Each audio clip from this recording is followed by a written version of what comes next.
YouTube में आया हूँ ये।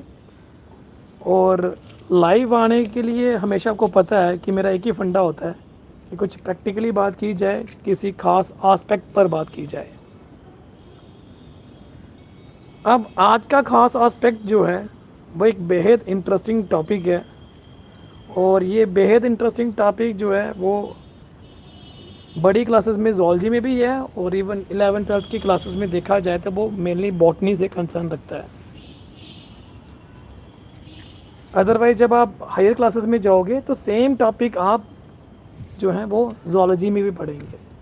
यानी हो ज़ूलॉजी हो चाहे बॉटनी हो, जब टॉपिक दोनों जगह रेलिवेंसी रखता हो तो वो टॉपिक जो है वो आपको आना चाहिए। और आज का टॉपिक जो है ये जेनेटिक्स से कंसर्न है।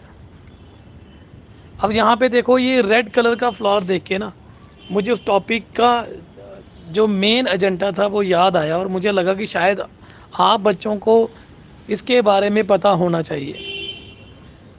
बच्चे, फर्स्ट ऑफ ऑल पहली बात तो ये है कि आपको पता है कि फ्लावर या लीफ जो प्लांट्स के हिस्से होते हैं, जब भी वो कलरफुल होते हैं वो पिगमेंट्स की वजह से होते हैं, राइट। और आपने अगर मेंडल लॉ पढ़ा होगा, प्रोबेबली शायद 11th में आपके बॉटनी में या 12th में है, तो आपने वहाँ पे भी देखा होगा कि मेंडल ने बोला था कि हर करेक्टर को अब पेयर ऑफ अलील या जीन जो हैं उस टाइम पे मैकमिलन कहा जाता था, वो कंट्रोल करते हैं। कहने का अभिप्राय ये है कि अगर एक प्लांट लंबा है तो वो कहता है इसके लिए 2 अलील होंगे, एक जहाँ तो प्लांट लंबा है, जहाँ तो प्लांट छोटा है, राइट। और मेंडल ने हमें ये भी बताया कि ये जो पेयर ऑफ करैक्टर होते हैं उनमें से एक जो है वो हमेशा डोमिनेंट होता है, और जो दूसरा होता है वो हमेशा रिसेसिव होता है। किसको हम डोमिनेंट कहेंगे, किसको हम रिसेसिव कहेंगे, वो डिपेंड करता है कि वो वाला अलील कैसा कंट्रोल रखता है किसी पर्टिकुलर ट्रेट को लेके। जो नए 11th के बच्चे हैं शायद इस बात को इतनी जल्दी से समझ नहीं पाएंगे। मैं थोड़ा सा और सरल भाषा में बोलने की कोशिश करता हूँ कि देखिए, मेरी हाइट लंबी होगी या मेरी हाइट छोटी होगी, मेंडल कहता है कि भाई इसके लिए जो आपका करेक्टर है कि हाइट लंबी है या छोटी है, वो मैटर करता है कि आपके पास अलील कौन सा है। हर एक करेक्टर के 2 अलील होते हैं। अलील मतलब एक जीन और उसकी कॉपी, जो कि सेम करेक्टर को कंट्रोल करते हैं। कहते हैं वो आप लंबे भी हो सकते हो, आप छोटे भी हो सकते हो, डिपेंड करता है कि आपके पास कौन से वाला जीन प्रेजेंट है या अलील प्रेजेंट है। ये कहता था मेंडल। और मेंडल ये भी कहता था कि भाई आउट ऑफ द 2 अलील एक डोमिनेंट होगा और एक रिसेसिव होगा। डोमिनेंट का मतलब होता है कि जब वो वाला जीन प्रेजेंट हो तो उसके साथ वाला चाहे जैसा मर्जी अलील कैरी करता हो, मतलब उसकी कैपेबिलिटी हो, वो नेग्लिजिबल हो जाएगी। जैसे कि लेमैन की तरह समझाऊं तो बच्चे क्लास में बैठे होते हैं तो बड़ा शोर शराबा कर रहे होते हैं, तो जैसे ही मैं जाता हूं क्लास में या कोई और टीचर क्लास में जाते हैं तो सारे बच्चे चुप हो जाएंगे। इसका मतलब प्रेजेंस ऑफ टीचर जो है वो एक डोमिनेंस है कि भाई टीचर आएगा तो बच्चे चुप हो जाएंगे, लेकिन जैसे ही टीचर बाहर जाएगा तो बच्चे फिर शोर शराबा शुरू कर देंगे, है ना। तो बच्चे अपने आप को कब एक्सप्रेस करते हैं, जब टीचर क्लास में ना हो, राइट। लेकिन एक भी टीचर आपकी क्लास में होगा तो वो आपको बोलने नहीं देगा, मतलब बेतुकी बातें नहीं करने देगा। तो उस टाइम पे हम लोग बोलते हैं कि टीचर डोमिनेंट है। जब तक ये टीचर क्लास में आप बातें नहीं कर सकते, करोगे तो रेलिवेंट। इसी तरीके से जीन में भी ये चीज़ होती है। जो जीन डोमिनेंट होता है वो हमेशा एक्सप्रेस करता है, और जो जीन डोमिनेंट नहीं होता, रिसेसिव होता है, वो डोमिनेंट की प्रेजेंस में एक्सप्रेस नहीं करता। वो तभी एक्सप्रेस करता है जब उसके साथ वाला अलील जो है वो क्या हो, वो भी रिसेसिव हो। मतलब आपकी क्लास में आप बच्चे तब तक शोर नहीं करोगे जब तक टीचर बैठा हुआ है, लेकिन इसका मतलब ये नहीं कि आप शोर ही नहीं करोगे। आप शोर करते हो जैसे ही टीचर गया। तो अगर टीचर डोमिनेंट था तो आप चुप थे, जैसे ही डोमिनेंट गया तो आप सारे रिसेसिव थे, आपने अपना शोर शराबा शुरू कर दिया। इसी तरीके से कोई भी लिविंग ऑर्गेनिज्म है, अगर उनके पास एक डोमिनेंट जीन है किसी ट्रेट को लेके, किसी करेक्टर को लेके, तो अगर वो डोमिनेंट है तो वो ही एक्सप्रेस करेगा, रिसेसिव वाला कभी एक्सप्रेस नहीं करेगा डोमिनेंट की प्रेजेंस में। और रिसेसिव वाला कब एक्सप्रेस करता है, जब डोमिनेंट ना हो। It hold good in every aspect. But बात ये आती है कि ये तो मेंडल ने बोला था अपने टाइम पे, उसके बाद काफ़ी ज़्यादा एक्सेप्शंस हमें दिखी, और उन एक्सेप्शन से हमें पता चला कि जो मेंडल ने बोला था कि ज़रूरी है एक डोमिनेंट होगा, ज़रूरी है एक रिसेसिव होगा, ऐसी कंडीशन यूनिवर्सल नहीं है।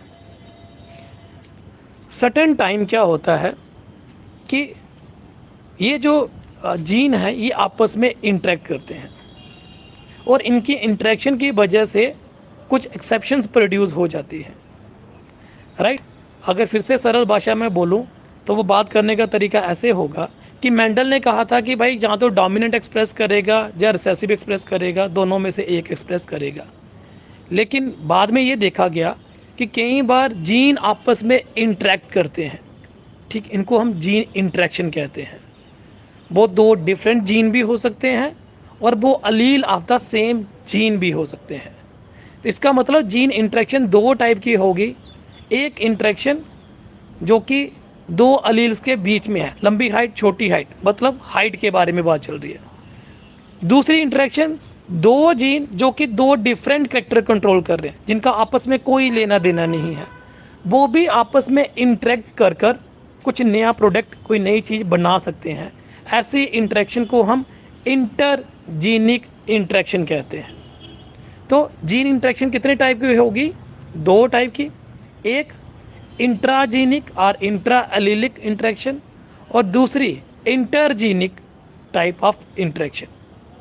आज जब मैं यहाँ छत पे आया और मैंने आपको यहाँ पे रेड कलर का फ्लावर दिखाया, उस रेड कलर के फ्लावर को दिखाने का मेन मोटिव था कि आपको एक बताना चाहता हूँ मैं interaction, that is intra allylic type of interaction, जो कि मेंडल की एक्सेप्शन में भी आता है।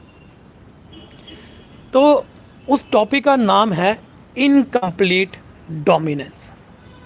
तो बच्चे, जैसे मेंडल ने बोला था कि ज़रूरी है कि एक डोमिनेंट होगा, ज़रूरी है एक रिसेसिव होगा, इनकम्प्लीट डोमिनेंस में हमें पता चला कि सर्टेन टाइम जब एक डोमिनेंट जीन एक रिसेसिव के साथ मिलता है तो वो पर्टिकुलर वे से उसे डोमिनेंट नहीं कर पाता। ऐसी कंडीशन को हम सेमी डोमिनेंट और पार्शियल डोमिनेंट भी कहते हैं। मतलब मैं क्लास में तो आया हूँ, लेकिन थोड़े बच्चे चुप हैं और थोड़े बच्चे अभी भी बातें किए जा रहे हैं। इट मीन थोड़ों के लिए तो मेरी डोमिनेंस मैटर कर रही है, लेकिन थोड़ों के लिए मैटर नहीं कर रही है।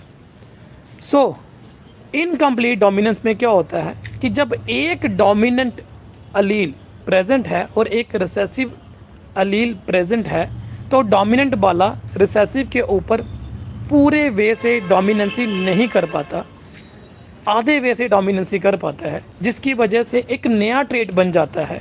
ना वो ट्रेट डोमिनेंट को बिलोंग करता है, ना वो ट्रेट जो है वो रिसेसिव को बिलोंग करता है। ऐसी कंडीशन को हम लोग क्या बोलते हैं? Incomplete dominance. तो आपने अगर बॉटनी में पढ़ा होगा तो वहाँ पे 4 o'clock प्लांट्स के बारे में देखा होगा, तो वहाँ पर आप देखोगे कि जब दो कलर फ्लावर को हम कंसीडर करते हैं, एक रेड कलर और एक वाइट कलर। जैसे मैंने शुरू में ही बोला कि किसी भी प्लांट के लीफ के फ्लावर के कलर के लिए रिस्पॉन्सिबल है उसके पिगमेंट्स। तो ये देखा जाता है कि अगर हम कंसीडर करें कि रेड कलर डोमिनेंट जीन की वजह से था और वाइट कलर रिसेसिव जीन की वजह से था। रिसेसिव मतलब वो काम नहीं करता। कोई भी जीन रिसेसिव तब होता है जब वो प्रॉपर फंक्शन नहीं कर पा रहा, जब जीन वो प्रोडक्ट बना ही नहीं रहा, ठीक है, डिफेक्टेड जीन हो गया हुआ है। तो वाइट कलर फ्लावर का मतलब होता है कि उस फ्लावर के अंदर पिगमेंट प्रोड्यूस ही नहीं हो रहे, और रेड कलर फ्लावर का मतलब था कि इस कलर के फ्लावर के अंदर काफ़ी ज़्यादा पिगमेंट प्रोड्यूस हो रहे हैं। अगर हम ये सोच के चलें कि रेड कलर का फ्लावर जो है वो डोमिनेंट है और वाइट कलर का फ्लावर जो है वो रिसेसिव है, अगर इन दो फ्लावर्स के बीच में हाइब्रिडाइजेशन की जाए, मतलब पॉलिनेशन की जाए, तो जो इनकी जनरेशन पैदा होगी एज़ पर मेंडल वो सारे रेड होने चाहिए, क्योंकि रेड तो डोमिनेंट है। लेकिन जब वो क्रॉस पॉलिनेशन की गई और उन सीड्स को ग्रो करके देखा गया, तो जो आपकी पहली F1 जनरेशन आई वो पिंक कलर की थी. That was exceptions, because we are thinking about कि रेड डोमिनेंट है and we are expecting it कि वो डोमिनेंट अलील ही होना चाहिए. हाउएवर वो आया क्या, पिंक कलर का. तो पिंक कलर वाज इंटरमीडिएट, वो एक इंटरमीडिएट था किसके बीच में, एक्सट्रीम वाइट कलर कि भाई इसमें पिगमेंट ही नहीं है, और एक्सट्रीम रेड कलर कि इसमें बेहद ज़्यादा पिगमेंट है. तो पिंक कलर जो है वो बेसिकली डिस्क्राइब कर रहा था कि भाई मेरे पास आधा प्रोडक्ट है पिगमेंट का. ठीक, मतलब ये कि पिगमेंट उसमें आधे बने हुए हैं और आधे नहीं बने हुए.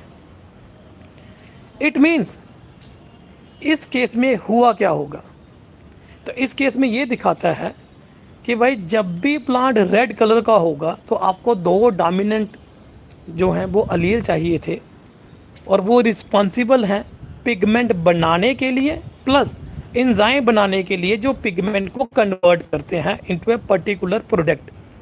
लेकिन जब एक डोमिनेंट था और एक रिसेसिव था, उस टाइम पे क्या हो गया कि पिगमेंट तो बन रहे थे, ठीक, लेकिन एंजाइम जो थे जो उसे कन्वर्ट करते इनटू स्पेसिफिक रेड कलर के पिगमेंट में वो काफ़ी ज़्यादा कम थे, जिसकी वजह से आपका जो F1 जनरेशन आई वो पिंक कलर की जनरेशन प्रोड्यूस हुई.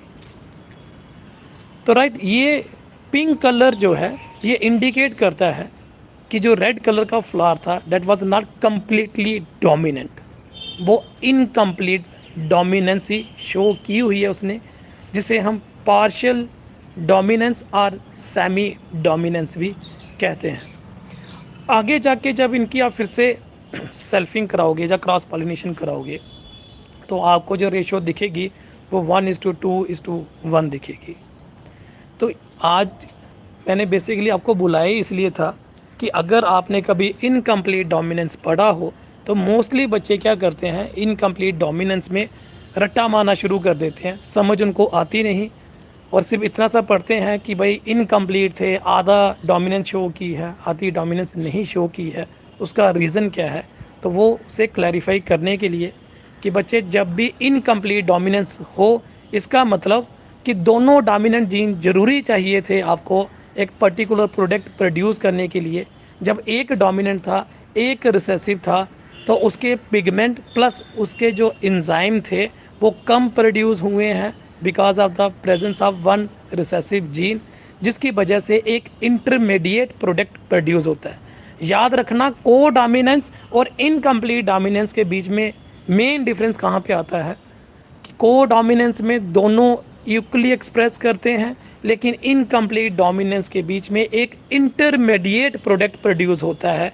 ना वो डोमिनेंट को बिलोंग करता है ना वो रिसेसिव को बिलोंग करता है.